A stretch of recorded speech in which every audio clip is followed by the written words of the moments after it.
Depuis plusieurs mois, le Parlement, la Commission et les États négocient le paquet climat, feuille de route des institutions européennes pour réduire les émissions carbone de l'Europe de 55% d'ici 2030. L'objectif final de ces règlements européens, qui porteront sur l'agriculture, la production d'électricité, le transport ou encore l'industrie, est de rendre l'Europe climatiquement neutre à l'horizon 2050. Parmi les mesures adoptées ou en cours d'adoption, l'interdiction de la vente des véhicules à moteur thermique en 2035, l'extension du marché du carbone européen, qui créera une taxe sur l'ensemble des énergies utilisées pour le chauffage des bâtiments, pour le transport ou encore le doublement de la part des énergies renouvelables dans le mix énergétique. Le Conseil de l'Union européenne a approuvé ces mesures à l'occasion de plusieurs réunions comprenant les ministres dont le secteur était concerné. Le gouvernement français s'est empressé de féliciter cet accord, considérant même qu'il était le résultat du travail de la France dans le cadre de la présidence tournante de l'Union européenne.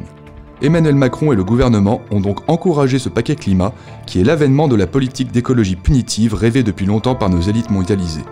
Ces mesures frapperont en premier lieu les classes populaires, les travailleurs les plus éloignés des métropoles et nos industries nationales déjà fortement déclassées. Députés du groupe Identité et Démocratie, nous avons refusé que l'avenir des Européens soit pris en otage par cette idéologie du catastrophisme écologique. Nous défendons une écologie de bon sens, fondée sur le localisme, la relocalisation de nos industries et l'inclusion des plus précaires dans cette transition.